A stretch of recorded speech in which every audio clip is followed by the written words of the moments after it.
Shalom,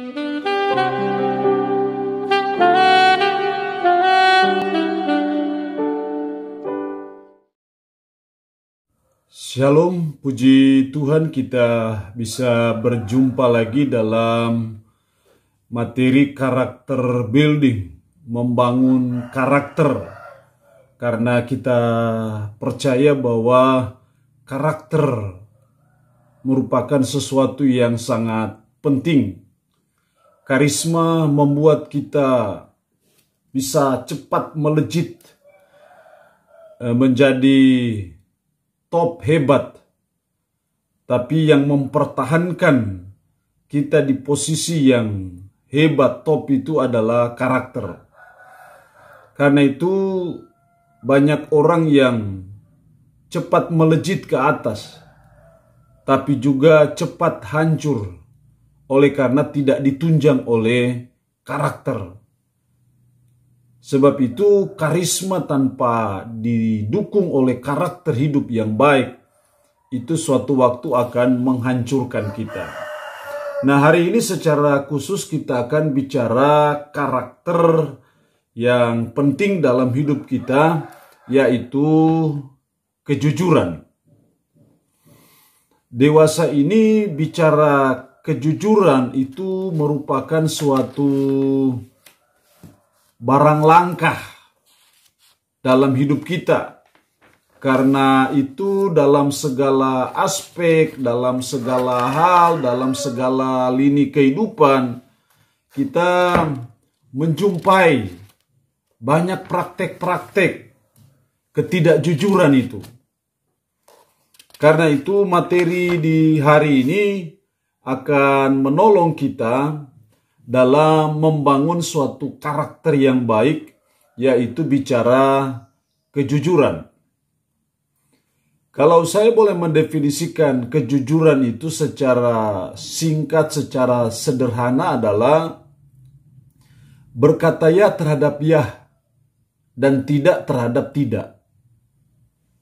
Artinya bahwa kita senantiasa belajar sebagai umat, sebagai orang percaya untuk kita selalu berkata ya terhadap ya dan berkata tidak terhadap tidak. Jadi kalau ya kita katakan ya, kalau tidak ya kita katakan tidak. Ini merupakan sesuatu yang sangat penting, karena itu kita perlu mempelajarinya dan terus belajar, berusaha oleh pertolongan Tuhan, oleh pertolongan Roh Kudus, supaya kita masuk dalam bilangan kategori orang yang jujur dalam segala aspek kehidupan kita. Ada beberapa alasan mengapa orang berlaku tidak jujur. Yang pertama, mau gampangnya saja. Seringkali karena jalan pintas mencapai kedudukan ataupun memperoleh kekayaan, kita ambil jalan pintas. Ini yang namanya mau gampangnya saja. Dan itu yang membuat seringkali kita berlaku tidak jujur. Yang kedua, yang seringkali membuat kita berlaku tidak jujur, yang kedua karena mau menutupi kesalahan. Karena kita melakukan suatu kesalahan, demi menutupi kesalahan itu, maka kita berlaku tidak jujur.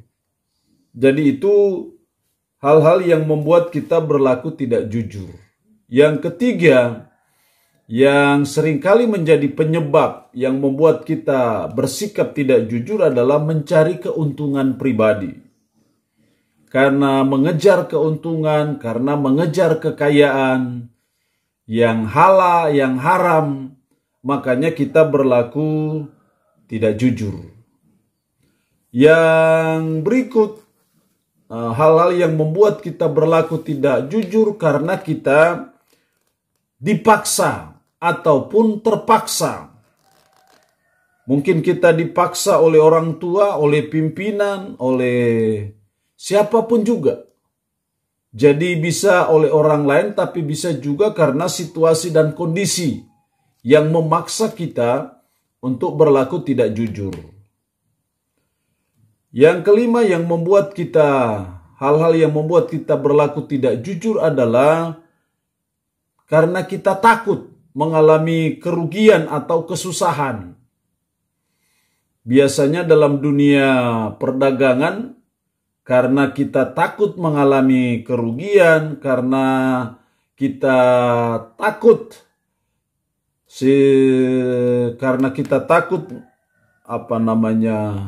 tidak mengalami keuntungan, tidak memperoleh keuntungan yang banyak, sehingga kita berlaku tidak jujur. Yang berikut, karena kita mencari popularitas dan kehormatan. Seringkali situasi seperti itu membuat orang berlaku tidak jujur. Jadi karena mencari popularitas, kehormatan, orang berlaku tidak jujur. Itu hal-hal yang mendasari atau hal-hal yang membuat orang berlaku atau bersikap tidak jujur. Yang berikut kita melihat mengenai pandangan Alkitab yang menuntut kita untuk berlaku jujur. Firman Allah menuntut kita sebagai umat, sebagai orang beriman, untuk kita bersikap berlaku jujur. Yang pertama, kita dituntut untuk berkata benar karena Allah membenci kepalsuan. Dalam Sakaria 8 ayat 16, firman-Nya berkata demikian, inilah hal-hal yang harus kamu lakukan. Berkatalah benar seorang kepada yang lain dan laksanakanlah hukum yang benar, yang mendatangkan damai di pintu-pintu gerbangmu. Janganlah merancang kejahatan dalam hatimu seorang terhadap yang lain, dan janganlah mencintai sumpah palsu, sebab semuanya itu kubenci. Demikianlah firman Tuhan. Jadi kepalsuan, ketidakjujuran, menurut Alkitab, menurut firman Allah itu dibenci oleh Tuhan. Karena itu kita harus berlaku jujur.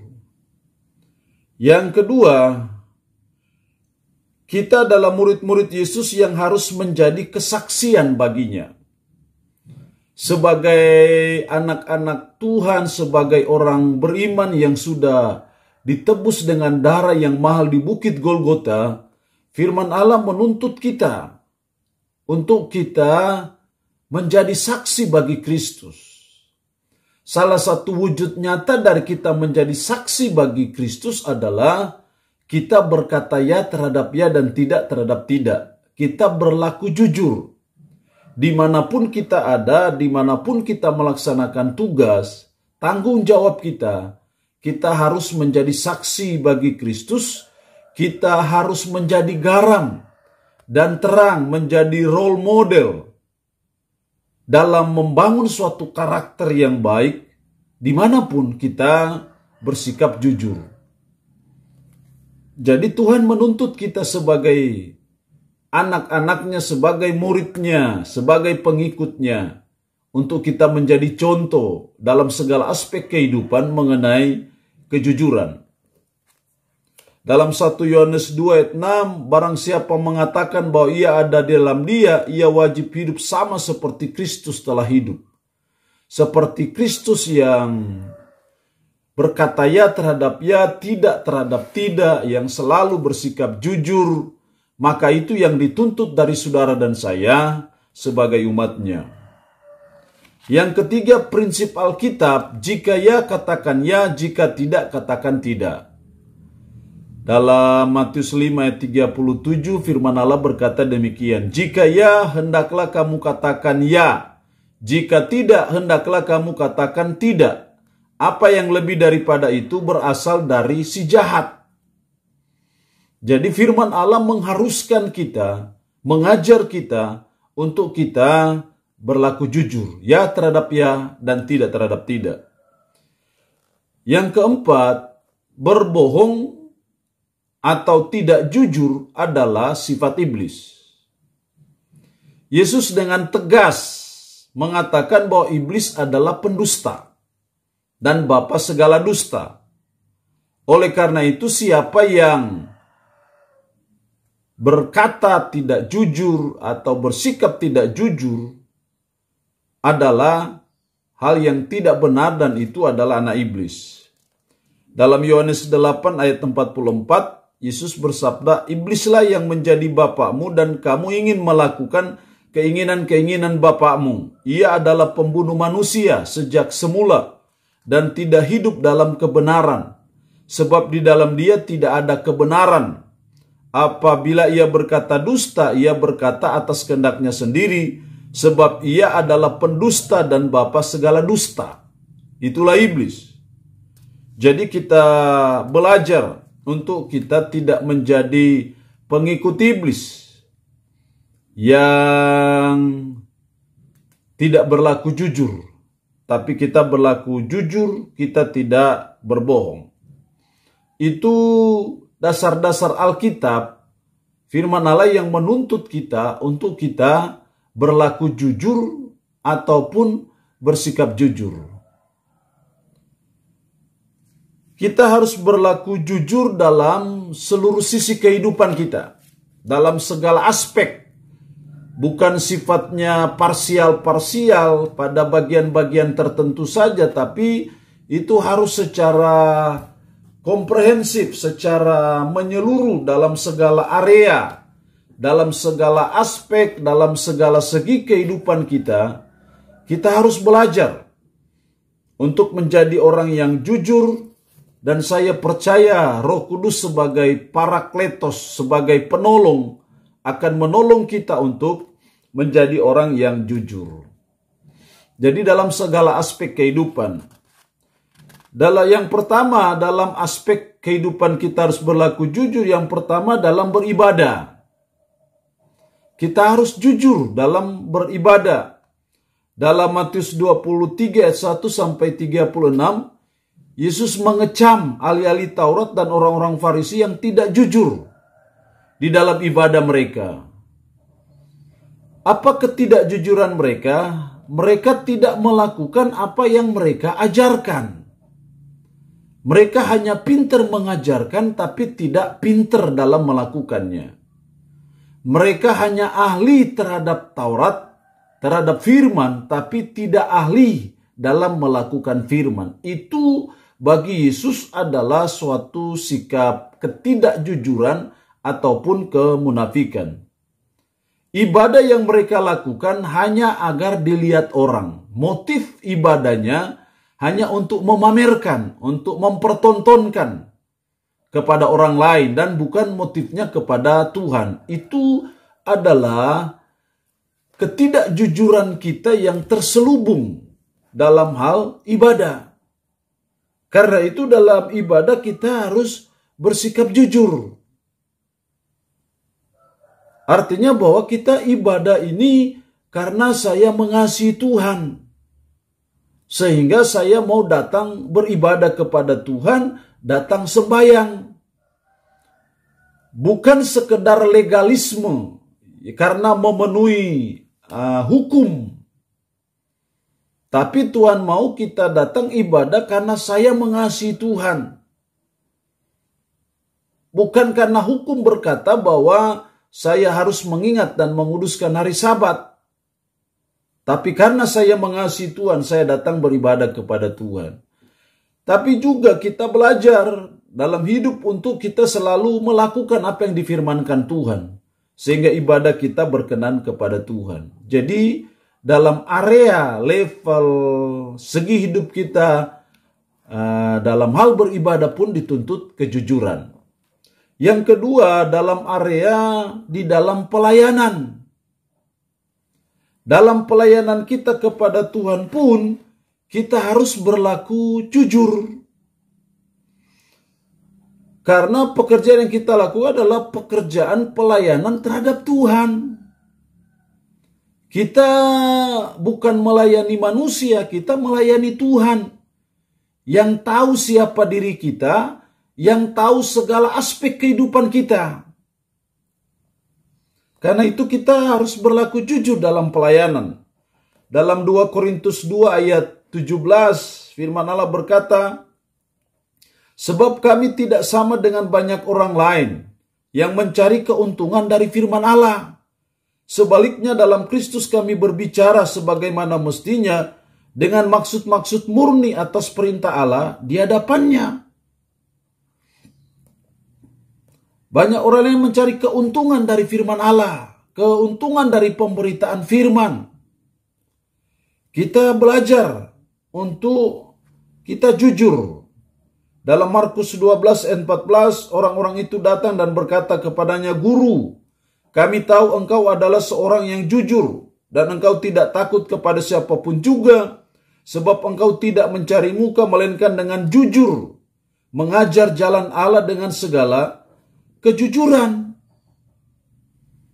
Jadi dalam pelayanan kita pun kita dituntut untuk berlaku jujur. Demikian juga dalam Titus 2 ayat 6 sampai 8. Mari kita sebagai pelayan-pelayan, sebagai hamba-hambanya, kita terus belajar dan berusaha untuk kita senantiasa berlaku jujur dalam pelayanan. Yang ketiga, dalam seluruh aspek hidup kita dituntut kejujuran, bukan hanya dalam ibadah, pelayanan, tapi yang ketiga juga dalam berorganisasi. Dalam berorganisasi apapun juga, kita belajar untuk kita menjadi orang yang jujur. Dalam Yohanes 12 ayat 6, hal itu dikatakannya bukan karena ia memperhatikan nasib orang-orang miskin, melainkan karena ia adalah seorang pencuri. Ia sering mengambil uang yang disimpan dalam kas yang dipegangnya. Seringkali organisasi kita menjadi kacau, bahkan akhirnya terpecah. Bahkan mungkin juga sampai berakhir fatal, bubar karena kita bersikap tidak jujur dalam berorganisasi. Secara khusus kita sebagai pengurus. Karena itu kita belajar sebagai pengurus dalam suatu organisasi, kita harus bersikap jujur. Jangan sampai kita mencari keuntungan pribadi. Dalam 2 Raja-Raja 12 ayat 15, mereka kemudian tidak mengadakan perhitungan dengan orang-orang yang diserai uang itu untuk memberikannya kepada tukang-tukang, sebab mereka bekerja dengan jujur. Jadi dalam berorganisasi pun kita diajar untuk bersikap jujur. Yang keempat, di dalam usaha.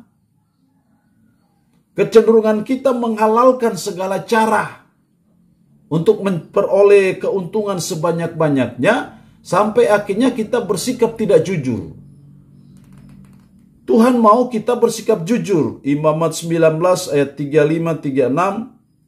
Janganlah kamu berbuat curang dalam peradilan, mengenai ukuran, timbangan, dan sukatan, neraca yang betul, batu timbangan yang betul, eva yang betul, dan hin yang betul haruslah kamu pakai. Jadi dalam usaha pun, dalam bisnis kita, dalam perdagangan, Tuhan juga menuntut kita untuk berlaku jujur. Kolose 4 ayat 1, hai Tuhan, berlakulah adil dan jujur terhadap hambamu, ingatlah kamu juga mempunyai Tuhan di surga. Jadi dalam usaha pun Tuhan menuntut kita untuk kita bersikap jujur. Yang kelima, dalam pekerjaan. Firman Tuhan meminta kita untuk melakukan pekerjaan yang baik, termasuk jujur di dalam melakukannya. Titus 3:14, dan biarlah orang-orang kita juga belajar melakukan pekerjaan yang baik untuk dapat memenuhi keperluan hidup yang pokok, supaya hidup mereka jangan tidak berbuah. 2 Raja-Raja 22:7, tetapi tidak usahlah mengadakan perhitungan dengan mereka mengenai uang yang diberikan ke tangan mereka, sebab mereka bekerja dengan jujur. Jadi dalam pekerjaan pun kita dituntut supaya kita berlaku jujur ataupun bersikap jujur dalam pekerjaan kita. Yang keenam, di dalam pengadilan. Dalam Pengkhotbah 3:16, ada lagi yang kulihat di bawah matahari, di tempat pengadilan, di situ pun terdapat ketidakadilan. Dan di tempat keadilan, di situ pun terdapat ketidakadilan. Dewasa ini dunia pengadilan mengalami suatu kemerosotan, mengalami degradasi yang luar biasa. Di tempat di mana orang memperoleh keadilan, justru di situ tumbuh subur ketidakadilan itu. Nah, karena itu sebagai anak-anak Tuhan yang ditempatkan Tuhan dalam dunia pengadilan, kita adalah perpanjangan tangan Tuhan di situ. Kita adalah alat Tuhan di situ. Karena itu kita terus belajar berlaku dan bersikap jujur di dalam pengadilan, sehingga yang salah tetap salah dan yang benar tetap benar. Jangan sampai terjadi yang benar jadi salah dan yang salah jadi benar. Pasti Tuhan juga akan bertindak. Jadi para hakim, ingat kita punya hakim. Tuhan adalah hakim kita, karena itu mari kita senantiasa minta hikmat Tuhan, pertolongan Tuhan, sehingga yang salah tetap salah dan yang benar tetap benar. Ada beberapa pendapat yang salah tentang kejujuran. Yang pertama, orang yang jujur akan rugi. Ini pendapat yang salah. Seringkali kita mendengar kalau kita jujur justru kita tidak untung. Kalau jujur kita akan rugi. Tapi saya percaya tidak seperti itu. Tetap kejujuran itu berharga di mata Tuhan dan pasti Tuhan menyediakan berkat. Amsal 11 ayat 6, orang yang jujur dilepaskan oleh kebenarannya, tetapi pengkhianat tertanggung oleh hawa nafsunya. Mazmur 37 ayat 37 sampai 38, perhatikanlah orang yang tulus dan lihatlah kepada orang yang jujur. Sebab pada orang yang suka damai akan ada masa depan. Tetapi pendurhaka akan dibinasakan bersama-sama, dan masa depan orang-orang fasik akan dilenyapkan. Orang fasik berlaku tidak jujur, maka pasti akan mendapatkan konsekuensinya. Yang kedua, pendapat yang salah dalam hal kejujuran, itu bukan bohong tetapi cerdik. Itu bukan bohong tetapi cerdik. Ada firman Tuhan yang berkata, hendaklah kamu cerdik seperti ular dan tulus seperti merpati. Seringkali kata licik ini dipakai orang untuk bersikap tidak jujur, berbohong. Licik di sini bukan berarti menipu. Makanya bersikap cerdiklah seperti ular dan tulus. Jadi tidak berhenti pada cerdik saja, tapi tulus. Artinya bahwa kita butuh kreativitas, butuh ide-ide, gagasan-gagasan dalam hidup. Kita perlu cerdik. Tapi harus benar, tulus. Harus sesuai dengan firman. Tidak boleh yang bertentangan dengan firman. Yang ketiga, pendapat yang salah dalam hal berlaku jujur, berbohong demi kebaikan. Berbohong demi kebaikan. Ini yang namanya baik tapi tidak benar. Jadi yang baik itu tak selamanya benar. Kalau kita berbohong demi kebaikan, demi menolong orang, tetap itu tidak benar. Jadi ini pandangan yang salah dalam hal kejujuran. Hal yang baik tidak mungkin timbul dari hal yang jahat.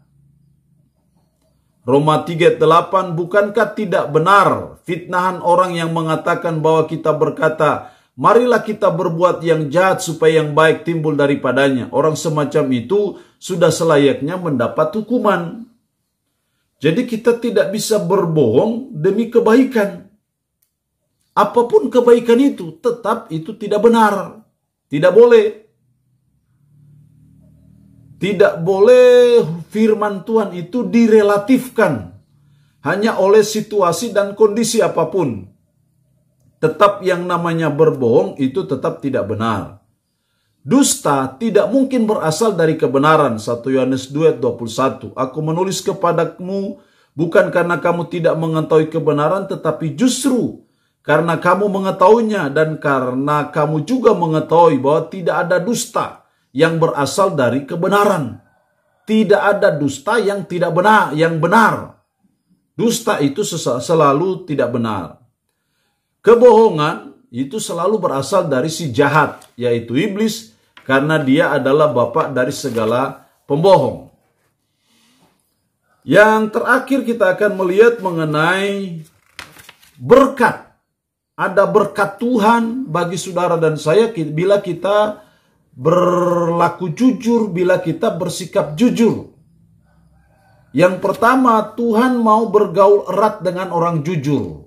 Amsal 3:32, karena orang sesat adalah kekejian bagi Tuhan, tetapi dengan orang jujur ia bergaul erat. Jadi Tuhan senang bergaul erat dengan orang jujur. Kalau kita bergaul erat dengan Tuhan yang pencipta kita, yang adalah sumber segala-galanya, pasti dia akan membuka pintu berkat bagi saudara dan saya. Yang kedua, berkat bagi orang jujur. Tuhan akan memberkati orang yang jujur. Adalah sangat bertentangan dengan firman Tuhan jika ada orang yang mengatakan bahwa berlaku jujur kita tidak bisa hidup di dunia ini. Salah. Justru firman Tuhan mengatakan bahwa orang jujur akan diberkati Tuhan. Amsal 2:21, karena orang jujurlah akan mendiami tanah, dan orang yang tak bercelalah yang akan tetap tinggal di situ. Amsal 14:11, rumah orang fasik akan musnah, tetapi kemah orang jujur akan mekar. Amsal 11:11, berkat orang jujur memperkembangkan kota, tetapi mulut orang fasik meruntuhkannya. Jadi kejujuran itu merupakan harga yang mahal, merupakan sesuatu yang sangat berharga di mata Tuhan. Karena itu menarik hatinya untuk memberi berkat bagi saudara dan saya yang bersikap jujur. Yang ketiga, berkat bagi orang jujur, doanya akan didengarkan Tuhan. Amsal 15:8-9, korban orang fasik adalah kekejian bagi Tuhan, tetapi doa orang jujur dikenannya. Jalan orang fasik adalah kekejian bagi Tuhan, tapi siapa mengejar kebenaran dikasihinya. Doa orang jujur dikenannya. Kalau itu dikenannya, kalau itu berkenan kepadanya, berarti pasti dia mendengar dan dia mau menjawabnya. Itu berkat bagi orang jujur, doanya didengarkan Tuhan. Yang keempat, akan dipakai Tuhan dan dibutuhkan oleh sesama. Kisah Para Rasul 6:3, karena itu saudara-saudara, pilihlah 7 orang di antaramu yang terkenal baik dan yang penuh roh dan hikmat, supaya kami mengangkat mereka untuk tugas itu. Terkenal baik, pasti juga dia terkenal sebagai orang jujur. Masalah terpuruknya bangsa kita ini dalam perekonomian, dalam segala bidang kehidupan, akarnya adalah karena tidak ada yang mau berlaku jujur. Jadi seringkali dana pembangunan dalam bangsa dan negara kami menguap begitu saja. Dan yang akhirnya menghambat pertumbuhan, kemajuan dari bangsa kita. Dan salah satu penyebab utamanya adalah karena ketidakjujuran itu. Kita di tanah Papua dengan otonomi khusus pun kalau kita tidak berlaku jujur, maka 1000 tahun pun kita otsus, kita tidak akan bisa maju-maju. Karena itu kita anak-anak Tuhan yang diberi Tuhan berkat dalam jabatan, dalam kedudukan, kita belajar supaya kita jadi orang jujur. Supaya itu memajukan tanah Papua ini. Yang terakhir, berkat bagi orang jujur akan diselamatkan oleh Allah. Mazmur 50:23, siapa yang mempersembahkan syukur sebagai korban, ia memuliakan aku. Siapa yang jujur jalannya, keselamatan yang dari Allah akan kuperlihatkan kepadanya. Itulah berkat bagi orang yang jujur di mata Tuhan. Dari materi ini mengingatkan kita betapa pentingnya kita membangun karakter kejujuran dalam segala segi kehidupan. Karena saya percaya berkat kejujuran itu ada bagi saudara dan saya. Dan kejujuran itu menjadi modal yang sangat penting dalam hidup kita, dalam membangun bangsa kita, tapi juga dalam mencapai keberhasilan kita.